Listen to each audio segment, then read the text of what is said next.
Good afternoon, distinguished guests, colleagues, and the dedicated men and women of the United States Coast Guard. As the Master Chief Petty Officer of the Coast Guard, it is my honor to be here in beautiful Charleston, South Carolina for the 2020 State of the Coast Guard Address. Welcome. Thousands of men and women are participating in today's address via live stream watch parties across the nation, like the crews at Sector Southeastern New England, Sector Anchorage, and Base Detachment Borinquen. Thank you to all who tuned in to the State of the Coast Guard Address. Throughout the past year, we worked hard to improve the quality of life for you and your families. From more capable assets to modernized personnel policies, we are dedicated to keeping the throttles down to ensure the readiness of our service. Today, we are here to talk about you, the incredible men and women of the United States Coast Guard, and the value each of you bring to our nation. Behind every coastie is a story, and our history is built on the stories of heroes, trailblazers, and icons. Coast Guard men and women who continue to write our history with the amazing things they do every day. Like Petty Officer Anton Jelsma, who responded to 3 people in the water in Saginaw Bay, Michigan. When his rescue boat lost steering, leaving the helm unresponsive, he didn't turn around or give up. Petty Officer Jelsma used the boat's dual-engine throttles to steer the vessel and to rescue 3 people and their dog. Or Petty Officer Chelsea Huff, who was on a counter-drug deployment aboard a Canadian naval vessel patrolling far off the coast of Central America. When a fellow Coast Guardsman suffered a life-threatening brain hemorrhage, she cared for her injured shipmate throughout a 13-hour medical evacuation that would take her through Mexico on 5 different vessels and aircraft. Doctors later determined the only reason the Coast Guardsman lived was due to the valiant efforts of Petty Officer Huff. Or like people like Vivian Gonzalez from Marine Safety Unit Port Arthur, who led a comprehensive waterway suitability assessment in Sabine Pass, Texas, which is enabling a $20 billion expansion of the port. These amazing stories, when put together, paint a vivid picture of the immense authority, responsibility, and value of our remarkable workforce. The answer to why we serve is as diverse as our organization, but we are all bound together by our core values and a common purpose of life, liberty, and justice. Ladies and gentlemen, please watch this video.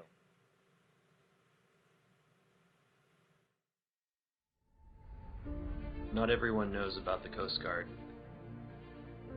And all we do for our nation. Because of that, I get asked a lot of questions. Why would you go onto a sinking ship engulfed in flames? Why would you enlist in the military when you already have a degree and career? Why would you risk your life to save someone you don't know?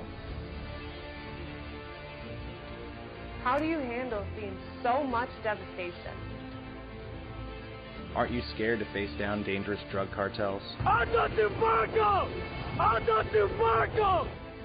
can you as a mama leave your children for such a long time? Why do I serve? The answer is simple. I serve for life, for liberty, For justice. I serve for them. Rest easy, America.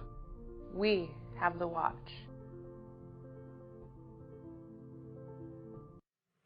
Wow.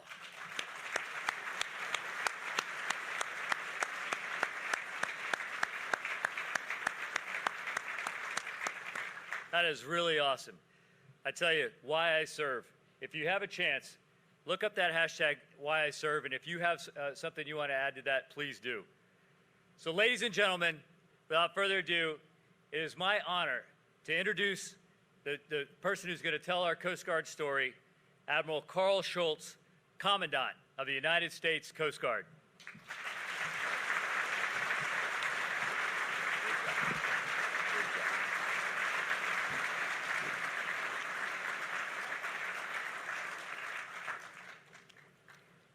Wow. Good afternoon. It's great to be here in Charleston once again with our people. 230 years ago, the nation's first Secretary of the Treasury, Alexander Hamilton, recognized that America's prosperity depended on securing our ports, facilitating the flow of commerce, and establishing common rules for maritime trade. Hamilton insightfully created what would become the United States Coast Guard. For well over 2 centuries, we have protected, defended, saved, and shielded the American people. Today, I'm proud to stand before you as the Commandant of the world's best Coast Guard and tell the story of why we serve. To serve, that's our promise to the public. Over the past year, you saw us first on scene following the horrific destruction of Hurricane Dorian, the largest, most devastating storm to hit the Bahamas. Millions watched in awe as a Coast Guardsman fearlessly leapt onto a narco sub traversing the eastern Pacific Ocean. National Security Cutter Berthoff plied the Taiwan Straits to promote free and open access to the seas and adherence to the rules-based order. Coast Guard service members rescued 24 crew members from the overturned 600-foot Golden Ray, not far from here, including 4 confined for over 30 hours in 140-degree engine room spaces. But we did not become the world's best by resting on our laurels. From our humble beginnings with just 10 wooden brigantine sailing vessels through today, where our iconic racing stripe, branded on all our cutters and aircraft, is recognized as a symbol of responsible maritime governance. Your Coast Guard serves across the globe to advance American security and prosperity. We are an indispensable arm of the United States Armed Forces and a vital component of the Department of Homeland Security. As I reflect on the past year, I could not be prouder of the men and women who answer our nation's call to serve. Last March, I stood with our people in Los Angeles, and we charted the course for the future. Since then, we put the tools in the hands of our frontline operators, including the fast-track deployment of ScanEagle unmanned aircraft systems, and continue to achieve significant progress towards fielding our next generation of cutters. And we updated our personnel and assignment policies, including important changes to our weight and body composition program, addressing disparities across our uniformed workforce. We've seen overwhelming demand for our initiative to employ Coast Guard reservists to backfill primary caregivers on parental leave. We've also begun testing new electronic health records, and we've launched a modern credentialing system for our enlisted workforce. Our service has never been more relevant. Your Coast Guard's found at the intersection of great power competition and economic prosperity, fostering maritime stability and genuine human-to-human partnership. As a service, we are rightfully proud of our ability to lead in crisis, but our greatest value is in preventing crisis in the first place.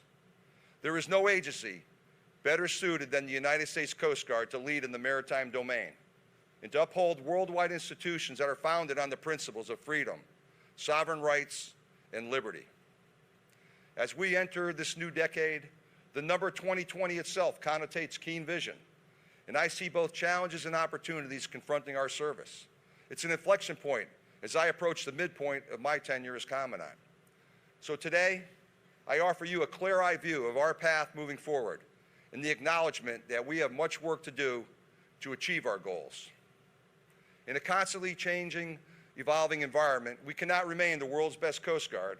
We cannot be always ready when America needs us unless we think and act differently, unless we continually hone our operational tradecraft, unless we continue to develop a positive culture that promotes respect, diversity, and inclusion through strong leadership at all levels of the organization, unless we develop our people and continually earn and maintain the public trust. Now, let's take a look at just how we serve. Just outside here, this building, 754, the National Security Cutter James. These cutters are the flagship of the Coast Guard's modernized fleet, with automated weapon systems, state-of-the-art command and control equipment, and advanced sensors. James recently returned from a 2-month deployment, where these modern systems and capabilities enabled them to stop dangerous drugs from being smuggled. That's 13,000 pounds of illicit narcotics.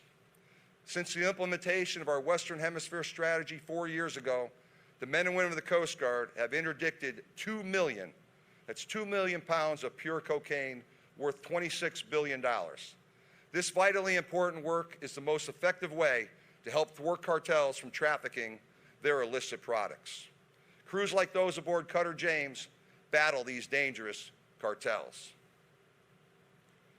During James's deployment, their armed helicopter crew shot out the engines of a low-profile vessel. That's a stealthy craft built for the sole purpose of smuggling drugs. In today's introductory video, you may have noticed Ensign Dorado. Ensign Dorado led a boarding team to apprehend the suspects. However, once on scene, they realized the low-profile vessel was sinking under them. They quickly removed the traffickers, slowed the flooding long enough to salvage the deadly narcotics, and preserve the critical evidence necessary for prosecution of the drug smugglers. In fact, Ensign Dorado is here with us today. Ensign Dorado, please stand.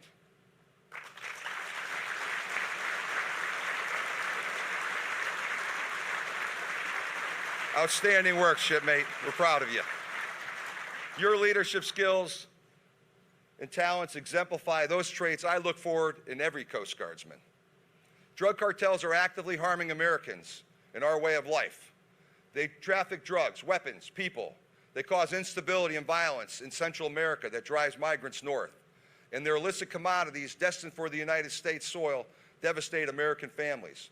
Recent years, we continue to set records for drug-related deaths every year on American streets. This is why we serve.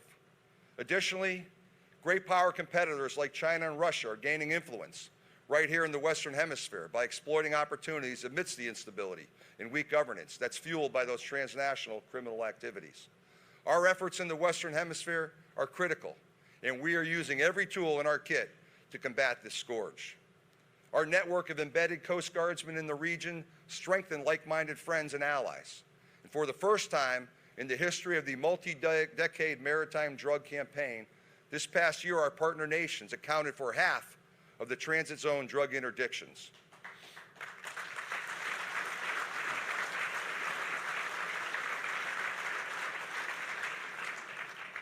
That success is noteworthy, but only a hint of what we hope for in the future. Upholding the rule of law and dismantling these insidious cartels furthers stability and enables our Western Hemisphere partners to protect their sovereign interests against global competitors. Our offshore patrol cutters, which will become the backbone of our modernized fleet, will have a critical role in this campaign. The first in its class, Cutter Argus, is already under construction and will be delivered in 2022. The Offshore Patrol Cutter program is set to deliver 25 hulls, and that fleet will ultimately comprise almost 75% of our offshore presence.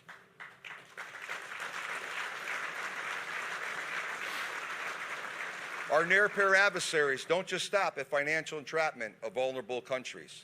They are actively exploiting other nations' natural resources, including fish stocks, in many cases challenging the sovereignty of smaller or less developed nations. China, with the world's largest distant water fishing fleet, is one of the worst predatory fishing offenders, engaging in what we call illegal, unreported, or unregulated fishing, or what's known as IUU. This is far more than just about conservation and sustainability. This is a national security challenge warranting a clear response. Fish is an essential protein source for over 40% of the global population, and fish stocks around the world are critical to many nations' sovereignty and economic security. Even by most conservative estimates, IUU fishing accounts for more than $23 billion of annual loss to the global economy.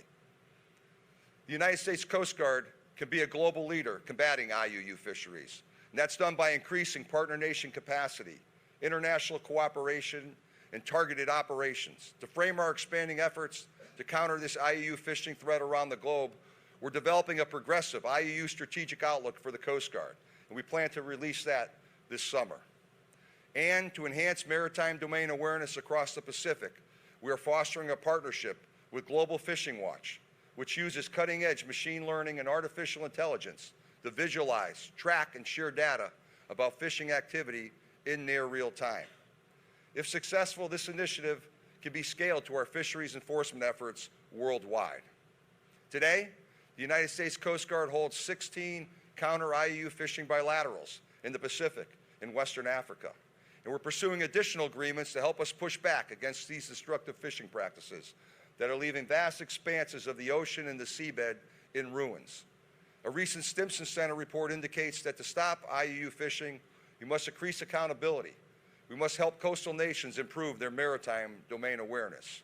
Today, I call upon like-minded nations across the globe to join us in publicly denouncing countries and corporations that engage in IUU fishing and enhance enforcement activities that thwart this threat. Nowhere is this more important than the Indo-Pacific, where we serve to uphold America's enduring interests. This swath of ocean is the epicenter of global maritime trade and geostrategic influence. Many of these Pacific Island countries, even American island territories, lack the capability and the capacity to fully police their sovereign waters, leaving them vulnerable to a spectrum of illicit activities. We're most concerned by the coercive state's influence operations, intentions to construct dual-use infrastructure projects, and implied military threats to persuade other states to heed their strategic agendas. In the face of antagonistic behavior, your United States Coast Guard offers transparent engagement and partnership.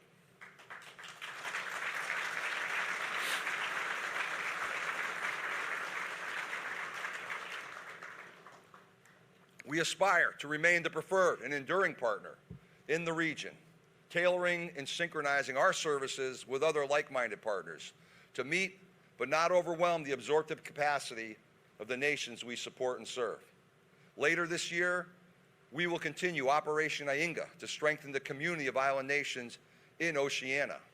By pairing an ocean-going Coast Guard buoy tender and fast response cutters, we will promote rules-based order. We will build capacity and affirm the United States' positive and enduring role in the Pacific region. And by the end of the year, we are on track to take delivery of the first two 154-foot fast response cutters to be home ported in Guam. These modern cutters will replace their 40-year-old predecessors, enhancing all aspects of Coast Guard surface capabilities in the region. That's including increased range, seakeeping, crew size, and enhanced cutter boats to support their operations. My commander's intent is simple: to employ our unique authorities and capabilities to complement, not duplicate, Department of Defense efforts. In 2019, last year, we deployed two national security cutters, Stratton and Berthoff, for 10 months of uninterrupted support to the Indo-Pacific Combatant Commander.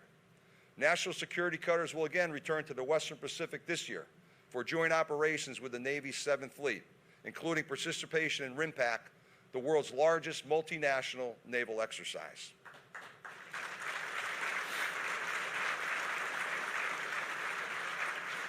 The Coast Guard's also doubling down on that human-to-human interaction to bolster partner nation capacity building. Last August, one of our mobile training teams from Yorktown, Virginia, worked hand in hand with the Philippine Coast Guard to stand up their new outboard motor maintenance center of excellence. And last fall, I met with another key regional partner, Japan, who's providing the Philippine Coast Guard with two 94-meter response vessels in 2022. These endeavors provide the Philippines with the organic capability to build and sustain their enforcement fleet, enabling them to lead regional security efforts. And like the Philippines, countries around the world see why we serve and are modeling themselves after your United States Coast Guard. The alternative to coercive and predatory engagement is human-to-human interactions and robust partnerships. That's what we in the Coast Guard do best. Even our junior members provide an outsized impact to our globally strategic missions. 大家好，我是美国海岸警卫队的郑豪儿。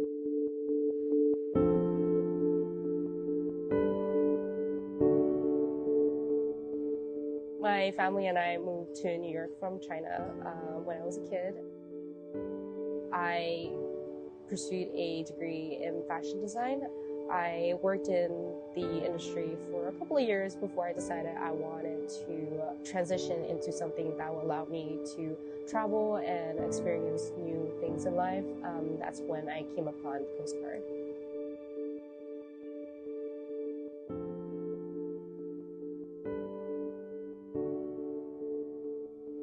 I reported to Stratton on February 19th. And about 4 or 5 months into working dockside, we were thrown into this huge 6-month patrol going to the Southeast Asian seas. So on my first patrol, I was thrown into the role of interpreting for the U.S. Coast Guard. In the beginning, when they kind of slightly mentioned that we're getting into the territory where they might need me to interpret. I was like, yeah, okay, like, whatever. Like, they're probably not going to need me. I'm an E3. Like, why would they have me interpret, you know? I didn't really believe it until the very first pipe when they asked me to go to CIC, and I was freaking out. When I interpreted my first message and Captain was sitting right behind me, I was sweating bullets, but we were transmitting a message to the Chinese Coast Guard, and they replied back right away after I sent my message. And everybody around me was so surprised, and I was like, okay. And Captain was like, you don't understand, like, this is the first time that the Chinese Coast Guard has replied to us. Fireman Zhang really helped us in two areas. One was how she interacted with China Coast Guard and China Navy ships as we were patrolling in close proximity with them while we were doing our UN sanctions enforcement. The other area where she also was invaluable and got to get off the radio and off the bridge of the ship was on the boarding teams and was able to interpret for us there while we conducted law enforcement, and we were able to communicate with them only because we had a Mandarin interpreter on board. I'm proud to serve in the Coast Guard with such an amazing crew, and I am excited to see what the future brings.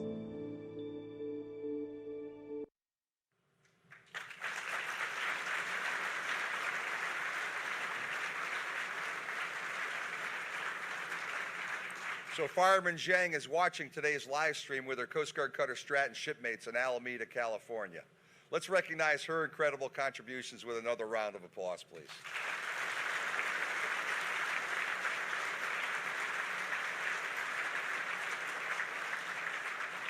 And good luck at Aviation Maintenance Technician School, Fireman Zhang. You are going to become an outstanding addition to our Coast Guard aviation community. Now imagine thousands of people like Fireman Zhang, each applying his or her own unique talents and contributions across Oceania, demonstrating the full proposition of the United States, the value proposition of the United States Coast Guard. That's why I've challenged my headquarters staff to work with our colleagues at the Department of State to explore leveraging similar funding models for Oceania that have enabled Coast Guard operations in the Caribbean and Central American corridors for the past 25 years.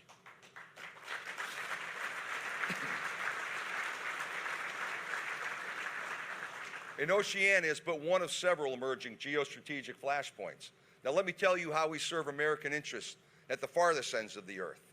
As our polar regions become more accessible, foreign competitors seek to encroach on American sovereignty, exploit our natural resources, and potentially limit access to shipping routes. The Coast Guard operates our nation's only icebreaker fleet, countering malign influence as our nation's most persistent surface military presence in the polar regions. We do this with only 2 cutters, 1 heavy and 1 medium icebreaker. This is a woefully unacceptable level of presence in an area where we must be a leading force. Presence absolutely equals influence, and we must up our game with respect to high latitude presence. I've just returned from Antarctica in recent weeks, where I met with the crew of the 44-year-old Coast Guard cutter Polar Star, and they're charged with ensuring access to our national interests in one of the most remote and unforgiving environments on the earth. You met Lieutenant Commander Kukowicz, Karen Kukowicz, the operations officer aboard the Polar Star, in the introductory video. Each year, Lieutenant Commander Kukowicz and the crew of Polar Star leave behind their families during the holiday season. And while underway for their annual Antarctic deployment, the crew not only faces the challenges of the harsh environment, but they must also rely on their own grit and ingenuity to keep their aging vessel engaged in the fight. And then, after their annual deployment to Antarctica, to remain ready for the coming year, they enter a 6-month dry dock maintenance period, far from their families in Seattle.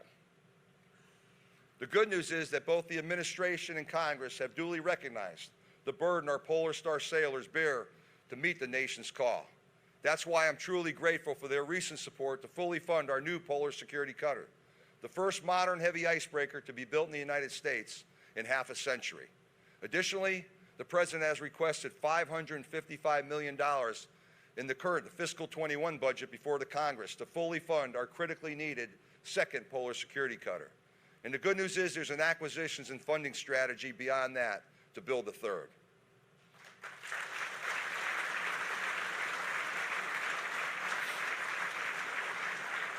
And today we're developing operational requirements for medium icebreakers. A fleet of at least 3 of those polar security heavy breakers and 3 medium icebreakers will ensure American sovereignty and presence in the polar regions for decades to come. Cutter Healy, our 20-year-old medium icebreaker, annually deploys above the Arctic Circle. And when Healy sails this summer, it'll do so, yet again, without reliable communications for large portions of its multi-month patrol.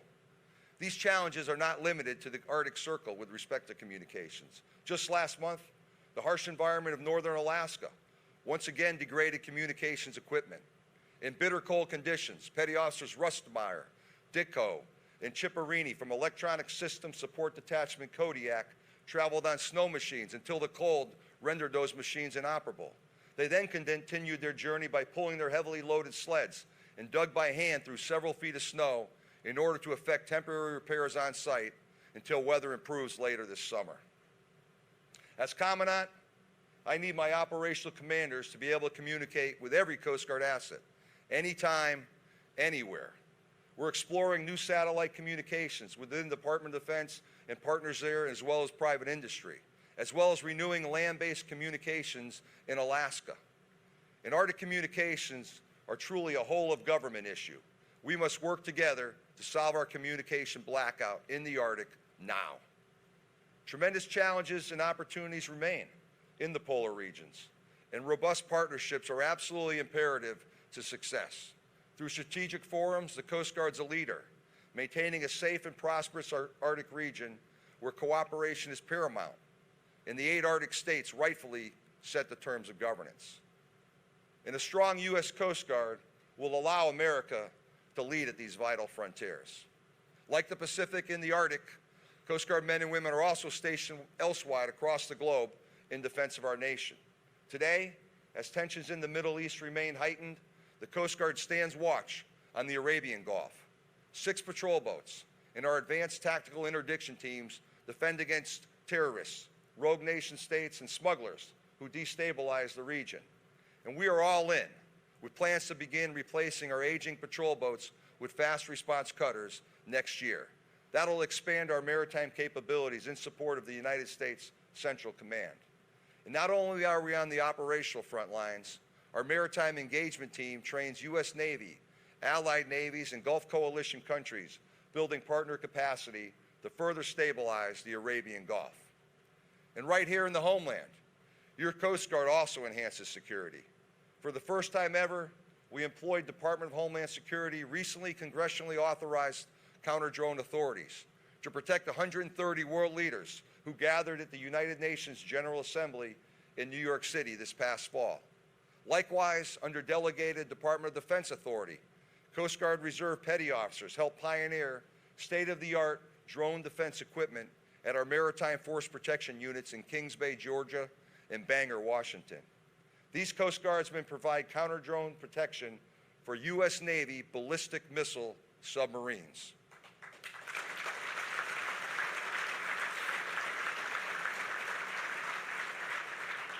And while these aforementioned programs are funded by the Department of Defense, many of our defense contributions are not, leaving the Coast Guard on an unsustainable path to support our growing operational requirements. In contrast, the Department of Defense's readiness funding has grown nearly 3 times as much as the Coast Guard's over the past 5 years, despite our services having the same types of readiness challenges. That said, I'm grateful to the administration and Congress for the enacted 2020 budget and the President's 2021 budget requests, which starts us on a healthier funding trajectory. And the long-term solution is to recognize the Coast Guard's crucial role in maintaining our national security.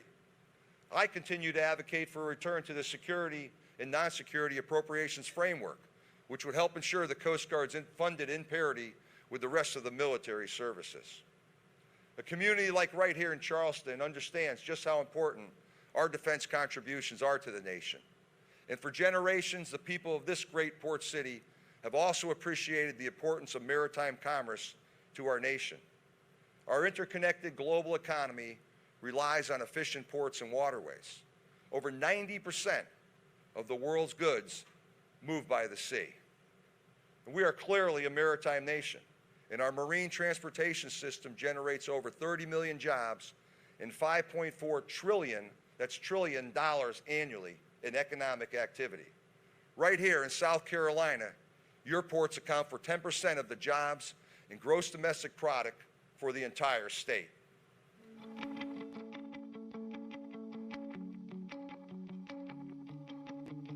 In Charleston, the Coast Guard's roles are vital to ensuring safety, security, and stewardship of the maritime domain.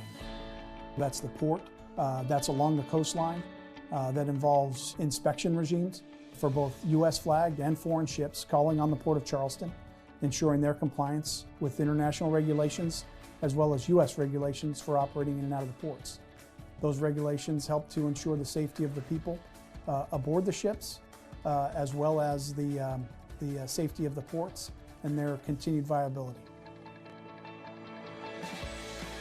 We ensure the port remains viable, that what comes through the port is safe for the United States. And then from a stewardship standpoint, the Coast Guard heads up the Area Committee, which develops the Area Contingency Plan, and we exercise that on a regular basis to ensure we're ready to respond to any kind of a pollution event, any kind of an environmental impact to the low country, as well as an impact that might shut down the port. That's pretty much how we sum up our role here in Charleston.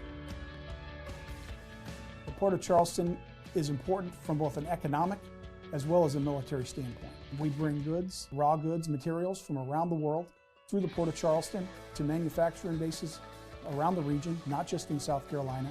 The investment in Charleston by the state and by the port is evidenced in their growth.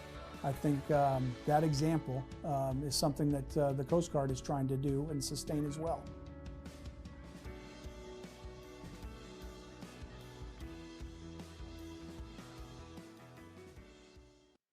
And South Carolina is not alone. The advantages of our nation's ports and waterways positively affect every American in every state. This is how we serve American prosperity.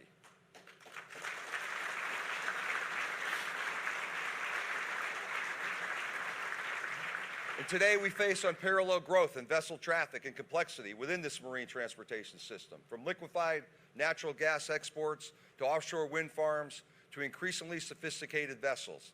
These factors and a host of others all contribute to an unprecedented demand for Coast Guard services. Additionally, we see an emerging vulnerability in the increasing cyber attacks that are targeting our seaports. Over the past year, our new cyber protection team has deployed to cities like New York and New Orleans to aid the intergovernmental response to malicious cyber attacks. This year, to better enable our operations, we intend to refresh our 5-year-old cyber strategy. And our people are working around the clock on waterways across our country to keep our maritime industry safe and efficient, ensuring American shelves remain stocked and our vast needs for energy remain met.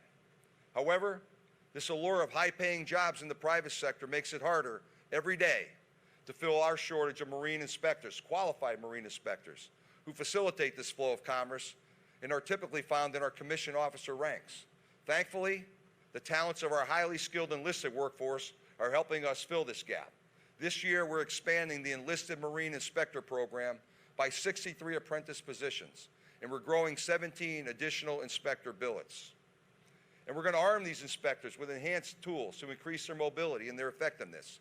We're testing Inspect, a tablet application that provides access to key Coast Guard databases available in the field.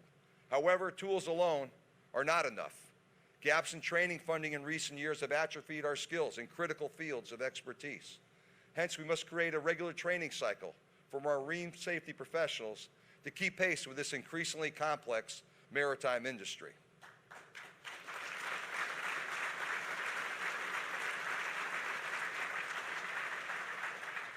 Pivoting to shore infrastructure. Every mission begins and ends at a Coast Guard facility. Unfortunately, due to years of flatline budgets forcing trade-offs, the facilities that our men and women deploy from and return to are crumbling around them. 40% of Coast Guard buildings are over 50 years old. Mold, leaky roofs, flooding, outdated building standards. These have all culminated in a $2 billion backlog of facility repairs.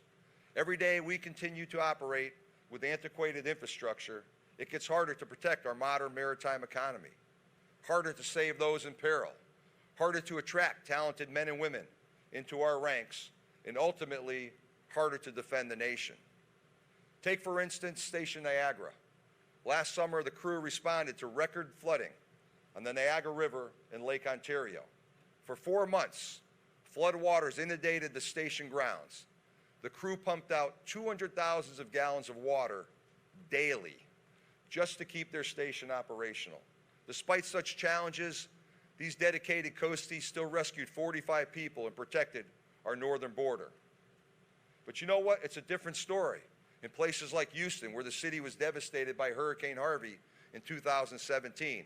There, our modern and resilient Coast Guard facilities, constructed with prior year's emergency disaster supplemental funding, withstood Harvey's direct hit, enabling Coast Guardsmen to save nearly 12,000 lives. This is the value proposition of fully addressing the Coast Guard's massive and untenable shore infrastructure backlog. And this is a nationwide challenge, including here in the Lowcountry. Charleston, similar to other ports in the country, is experiencing unprecedented change. By 2021, next year, Charleston will have the deepest harbor on the East Coast.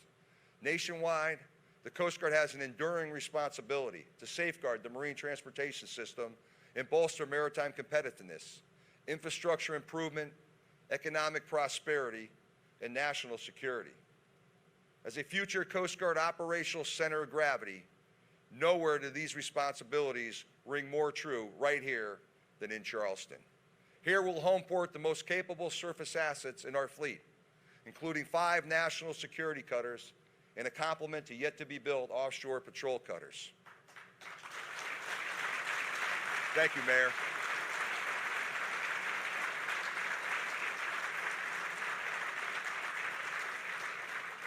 Over the next 5 years, the Coast Guard will work to consolidate our campus along one waterfront.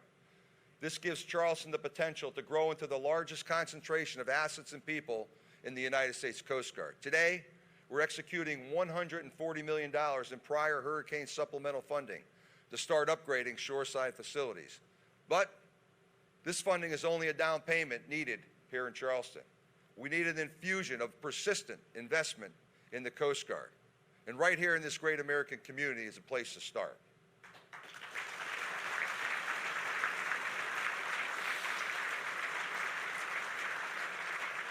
When dedicated coasties like Fireman Zhang and Lieutenant Commander Kukowitz return from months at sea, thousands of miles away from family, we owe them a place to call home. A home meeting fundamental needs like sturdy piers, affordable housing, and functional support facilities that ensures they and their shipmates are always ready.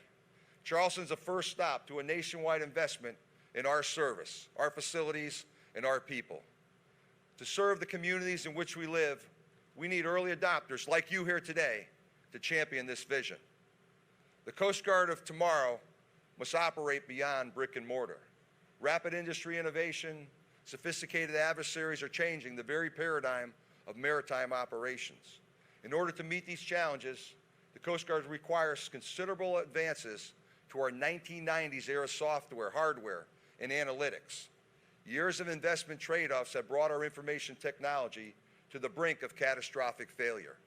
Just this past summer, over 95 of our vital systems went offline for several days due to a single server malfunction, impacting our ability to save United States citizens, thwart criminals, defend our nation, and yes, even to simply check our email accounts. Our people will never fail our country, but our technology is failing our people. That's why in the Coast Guard, we need a tech revolution, a whole-of-service effort to empower our people with an information system that is reliable, mobile, and integrated.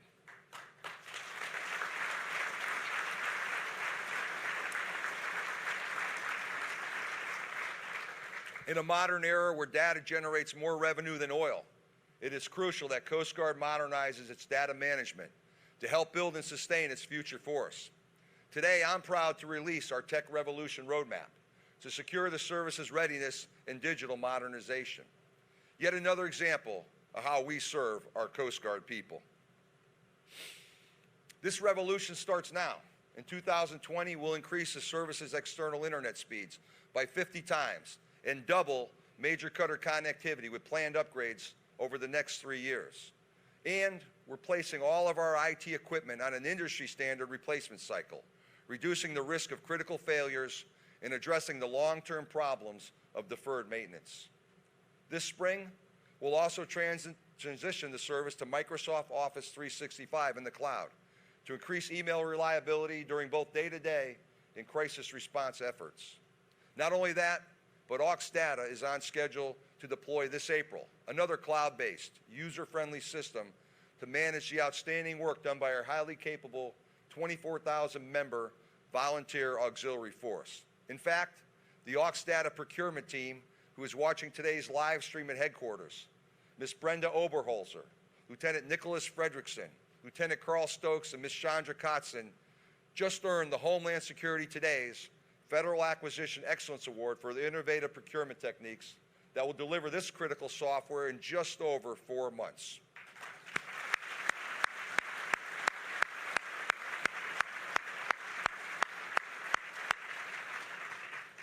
While we developed this new roadmap to a more technologically advanced and effective Coast Guard, we need an injection of funding now.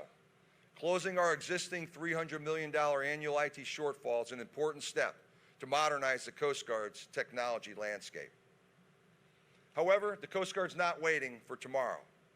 We're placing our talented men and women at the key intersections of technology, mission, and innovation. Just last month, we cut the ribbon on the Blue Technology Center of Expertise in San Diego to better connect the Coast Guard with the tremendous government, academic, and industry innovation ecosystem. This center will create a unique pipeline for the rapid implementation of new maritime technologies into Coast Guard operations around the globe. And this summer, the Coast Guard will assign a contingent of our brightest minds to the Defense Innovation Unit in Silicon Valley to identify capabilities ready for accelerated deployment to solve a host of defense and homeland security problems. And in this cradle of innovation, last year I had the privilege to personally meet with CEO Tim Cook at Apple headquarters. While our industries are quite different, our purpose is similar. Do the best for our people, provide the highest level of service, and make a positive impact in the world. Much of this starts with technology.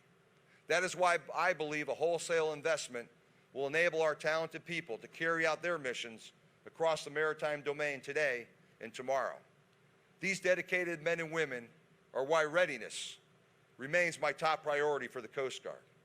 And a key component to readiness is building and sustaining a robust talent management enterprise, establishing the Coast Guard as an employer of choice. Talent management is both our most pressing challenge and our greatest opportunity. Attracting, incentivizing, retaining our best talent requires us to think about our Coast Guard families as well. For instance, Congress recently authorized the military to reimburse professional licensing costs for spouses. And the Coast Guard is leading the 6 armed services in the number of spouses reimbursed. But despite some successes, our workforce also faces some challenges, such as the lack of accessible and affordable child care across the nation. To help our people, we partnered with the Navy to change our child care subsidy program. Unfortunately, this transition created an enrollment backlog, slowing payments to our members. However, we've instituted multiple improvements, and the Navy recently added staff to address this backlog. As of today, we have more than 1,600 children enrolled. That's nearly 500 more than under the previous program.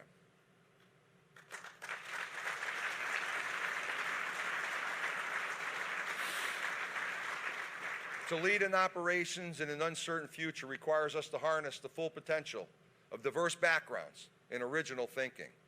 We must all build an inclusive culture that not only attracts the best of America's diverse population, but fosters an environment that encourages them to stay.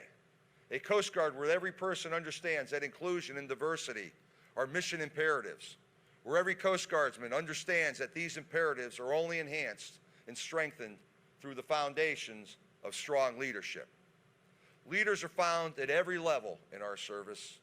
During Hurricane Dorian, you may have seen our air crews and cutter crews on the news, but you didn't see the hero in the hangar, a mission support expert who facilitated our whole of Coast Guard response in the wake of this most deadly storm. Dorian, the most powerful storm to ever hit the Bahamas, crawled its way through the islands with wind speeds of 180 miles per hour. No one, I think, anticipated that Dorian would be so ferocious and that it would last for so long. The Coast Guard says it has completed more than 200 missions, and those people who were saved from some of those hard-hit areas were brought right here to this command post near the Nassau airport. Our operations center here at the U.S. Embassy in Nassau became overwhelmed. SK2 Ford came to me and said, how can I help? And I needed her at the airport. I needed a Coast Guard liaison at the airport to be that conduit between the triage center and the Coast Guard helicopters that were landing on an hourly basis. As soon as that first helicopter landed, it was that organized chaos, and the tempo just picked up immediately. We're staged at Odyssey, one of the local airports in Nassau, and we have a triage center, first response center, running through one of the hangars here. Primarily, my job is coordinating logistics and flights for personnel, supplies, medical supplies, food, to go down to Abaco and Freeport, and getting information such as personnel, injuries, if it's urgent, if it's emergency, what the medevac information is, and passing it on to triage to make sure that they're ready for all of the incoming injuries and personnel. There's no way that we could have come in here and effectively dropped off people and been able to go back out and continue doing what our job is if she hadn't done what she did and gone well above what thought was capable to do. She directly affected many lives. My definition of a hero would just be somebody that they would go out of their way to do everything that they can to save somebody's life. The crews, the pilots, the nurses, everybody played their part as a hero. I don't know. That's kind of my mom. Sorry, I'm thinking about my mom.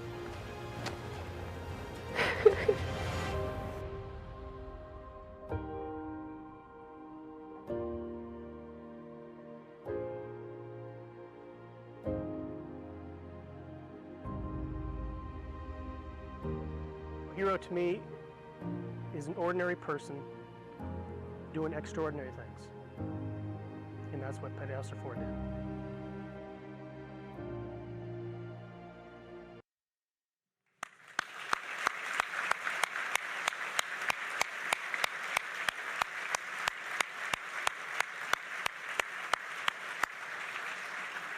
Our efforts must be focused on recruiting and retaining truly inspirational and talented people like Petty Officer Ford. This begins with a better understanding of why our people serve. This past May, we launched a 2-year holistic underrepresented minority study with preliminary results due this June. This study will provide valuable insight into how we can strengthen our culture of respect. An issue so important that I've extended the initial 2-year charter for the Personal Readiness Task Force that was brought on board in 2018, so we can accelerate the pace of change informed by this study's initial findings. But this is only one part of a greater plan.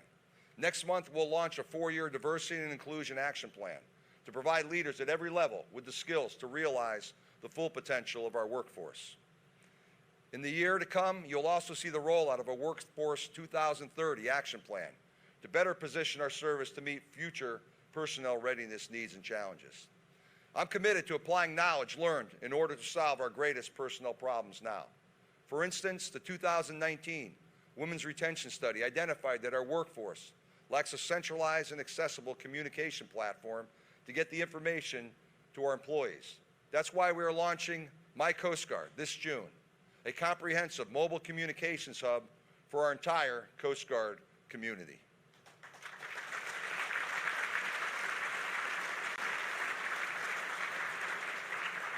In responding to feedback from the field, we've improved the Coast Guard's Meritorious Advancement Program. Now, for the first time in our history, every district commander has the authority to select and meritoriously advance some of the most talented people amongst our ranks. This is one way we can honor an individual's embodiment of our core values. Similarly, we owe it to the cornerstone of what makes our service great, our people, to memorialize the extraordinary achievements of our past, present, and future workforces. and I look forward to showcasing the rich history and heroism of all Coast Guardsmen in the National Coast Guard Museum, scheduled to open in New London, Connecticut in 2024. Collectively, all of these talent management initiatives empower our people to pursue and achieve success in the process and optimize Coast Guard mission excellence.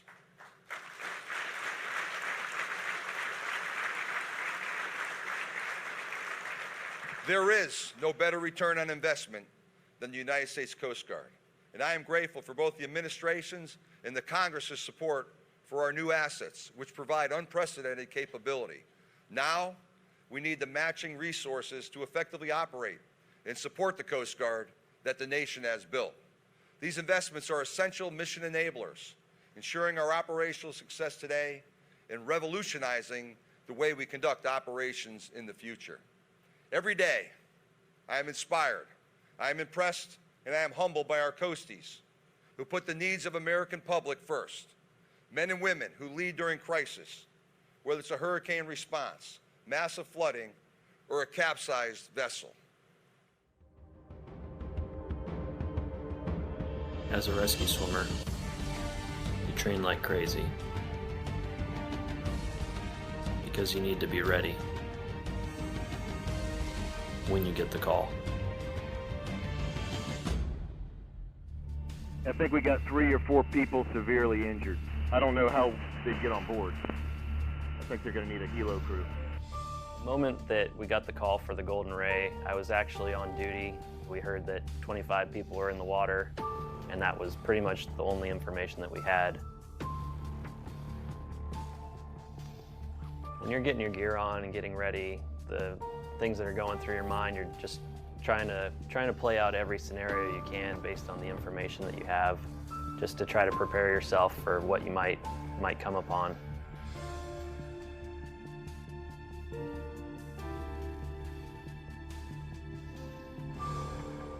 Getting on scene, we saw the container ship pretty much flipped over on its side. The other helicopter told us that there were still people on the bridge wing. We talked as a crew and decided that they would put me down onto the ship. And I actually used the fire hose like a rope and pretty much rappelled down the fire hose into the bridge so that I could make contact with the captain and the harbor pilot. He was able to sift through the chaos of the scene and prioritize and execute his mission. I retrieved the fire hose and swung an end over to him. Because he was wearing a life jacket, I thought, okay, just slide down the hose to the very bottom, and then he could climb out through the opposite door down to the water where there were small boats waiting. And so that's what he ended up doing. I ended up tying loops in the hose about an arm's length apart on each one, from the point where the captain was up to my position, and told him to climb it. And once he was close to me, grabbed him and pulled him out.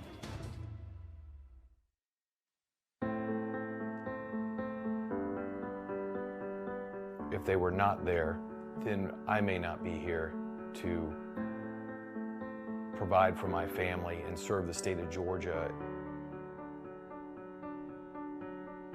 I'm just immensely grateful. Certainly one of the standouts that night was AST2 Nate Newberg. He absolutely embodies the core values of the Coast Guard, and his character and performance were on display on that night.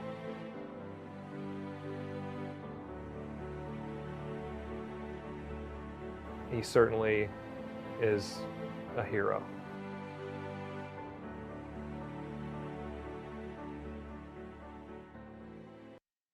Petty Officer Newberg.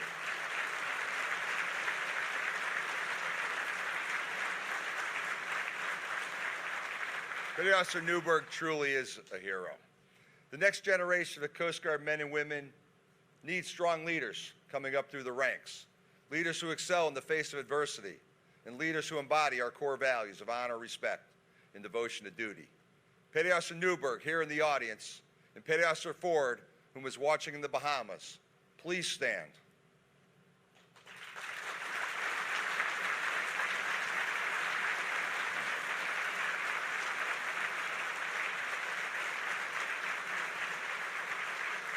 In honor of our new Meritorious Advancement Program, I hereby advance Petty Officer Emily Ford and Petty Officer Nathan Newberg to first-class petty officers in the United States Coast Guard.